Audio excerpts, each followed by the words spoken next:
Hello, me Charlie here. We're talking about, I've had a lot of questions about what we posted. People were fascinated at the stuff that I found. So I'm going to show some of the stuff that people have been asking me questions about. How did the other party gain a title or interest to this case? And I'm going to show you those in a couple of quick documents that I have. And you'll find out it's been fabricated over the years. It's like, yeah, these people don't have a say. They're dead, remember? Probate records. These people don't have any say anymore. It's all up to the land grabbers and the stealers. So do you think that's fair? I wouldn't want anybody to tell me that my son couldn't have anything that was mine. Or I wouldn't want to have anybody to tell any other family that they couldn't have it, but they're not family members. They make it up. I'll show you. Now, this document you'll find is of Carl Adams. And Carl Adams was the son of George Adams. And George was married at one time to Alice, who retained the interest of Maria Hallett's land from Oliver Hallett. And if you look, the inventory was very small. So it was put in a trust, and lawyers keep adding things to this trust that were never in the original inventory. I don't believe it's of a fact, and the Oliver Hallett side of the family doesn't believe it a fact. They've been used as what they call a pawn in this game. They realized that George, the son of Carl, didn't have anything to do with the land, so they can kind of shift it around. And on top of that is Alice, who married George, it wasn't his son. Carl Adams was George's son from a different marriage. Isn't that kind of really weird and confusing? That's what makes this thing so crazy, that they can claim an interest like that. All right, I'll show you the documents that I have.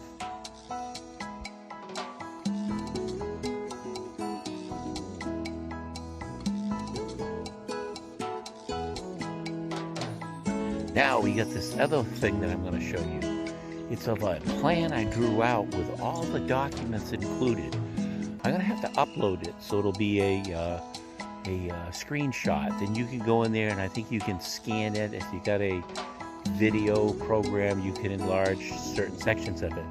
But it shows the whole parcel, and it shows where all the land comes out of.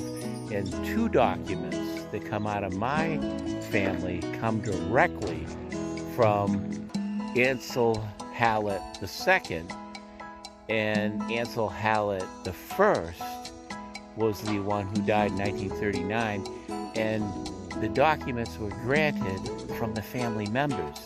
So it was all in the probate records, but the lawyers in the courts keep ignoring this because my grandfather was involved in so much things on the Cape when he was selectman of the town of Yarmouth, collector of customs, justice of the peace, postmaster, provider for the poor, and his best friend was John Simpkins. So you realize that they are trying to break up this little coalition of what happened in the, I'd say, late 1800s, mid 1800s, because they didn't want any record to stand, because they've been stealing parts of land all over the Cape that's been belonging to these family members.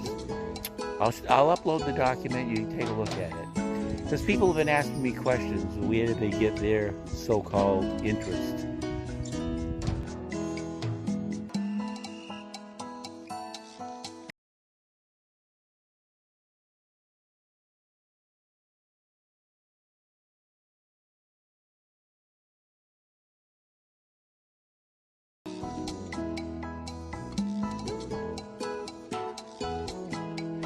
And of course, the last one they got their interest from was from Jane. Jane Hallett was the sister of Anna E. Hallett, who married Matthew C. And she was much younger, I believe, and her interest came from the documents of what was in the selling point of it, because she was named as one of the heirs when they sold it in the tax sale. But they needed to put names in, and I believe when they put her name in, they just did it from random because she was underage. So it was one of the things that I could find, but her father already signed off on it in 1857. So I know things are done sometimes for no particular reason, but the 1857, probate records show that her father signed off of this tract of land. So she can't do interest twice.